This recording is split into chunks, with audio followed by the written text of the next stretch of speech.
নমস্কাৰ প্ৰিয় দৰ্শক, মই ইন্দ্ৰাণী আপোনালোক আটাইকে পুনৰ এবাৰ মোৰ পাকঘৰত স্বাগতম জনাইছোঁ। আজি মই বনাব লৈছোঁ পিঁয়াজ নহৰু নিদিয়াকৈ বনোৱা আলু ভাজি। গৰমে গৰমে ভাত সাজৰ লগত বা লুচি আৰু ৰুটিৰ লগতো এই ভাজিখন খাবলৈ খুবেই জুতি লগা। বৃহস্পতিবাৰ বা যিদিনাখন ঘৰত পূজা পাৰ্বণ থাকে আৰু কেতিয়াবা যেতিয়া আপোনালোকে নিৰামিষ বনাব ইচ্ছা কৰে তেতিয়া অতি সোনকালে বনাব পৰা এই ভাজিখন বনাই খাবচোন, খুবেই জুতি পাব।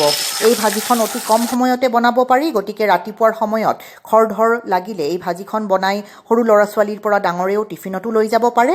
প্ৰিয় দৰ্শক, মই আশা ৰাখিছোঁ আপোনালোকে আজিৰ এই ৰেচিপিটো চাই খুবেই ভাল পাব আৰু গতিকে লাইক এটা দিবলৈ নাপাহৰিব ভিডিঅ'টোৰ তলত। আৰু যদিহে এতিয়ালৈকে আপোনালোকে মোৰ এই চেনেলটো ছাবস্ক্ৰাইব কৰা নাই, এইমাত্ৰ ছাবস্ক্ৰাইব কৰি লওক আৰু লগতে ওচৰত থকা বেল বটনটোও দবাই দিব, যাতে মই আপলোড কৰাৰ লগে লগে ভিডিঅ'বোৰ আপোনালোকে গম পাই যায় আৰু চাব পাৰে।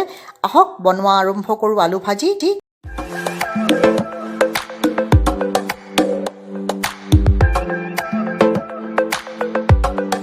সৰু চামুচেৰে এচামুচ হালধি লৈছোঁ, সোৱাদমতে নিমখ লাগিব।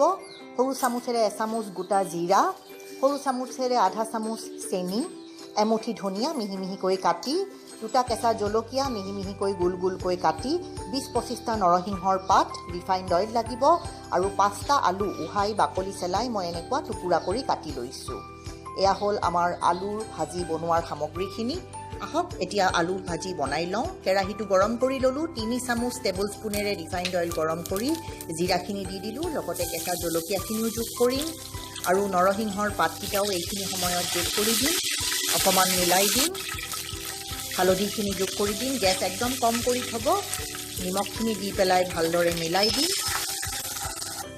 আৰু এতিয়া বইল কৰি থোৱা আলুখিনি ইয়াতে যোগ কৰিম আৰু তেল মছলাৰ লগত ভালদৰে মিলাই দিম।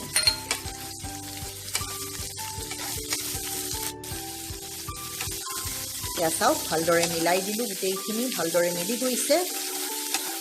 এতিয়া এইখিনি সময়তে চেনিখিনি যোগ কৰি দিম। চেনি দিয়াৰ কাৰণে এই ভাজিখনৰ খুবেই এটা ডিফাৰেণ্ট ফ্লেভাৰ আৰু সোৱাদ হ'ব। এতিয়া ঢাকন মাৰি প্ৰায় 2 মিনিট সময় এইখিনি অকণমান সিজিবলৈ থ'ম। গোটেইখিনি ফ্লেভাৰ খুব ধুনীয়াকৈ আলুখিনিত সোমাই গৈছে, মিলি গৈছে। আলু আমি আগতে বইল কৰি লৈছোঁ, গতিকে বেছি সময় এইখিনি মই নাভাজোঁ। এতিয়া কাটি থোৱা ধনিয়াখিনি ইয়াৰে ওপৰত দি দিম। গেছ একদম কম কৰি থৈছোঁ মই। ভালদৰে মিলাই দিম ধনিয়াখিনি ইয়াৰ লগত যাতে মিলি যায়।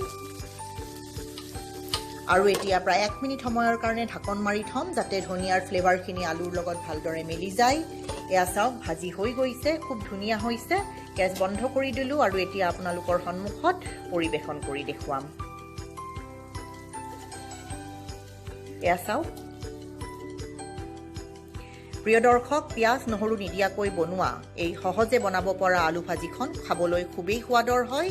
হঠাতে কেতিয়াবা আলহী আহি ওলাই লুচিৰ লগত গৰমে গৰমে এই আলু ভাজিখন দিলে খাবলৈ আৰু একোৱেই নালাগে, প্ৰশংসা নিশ্চয় পাব।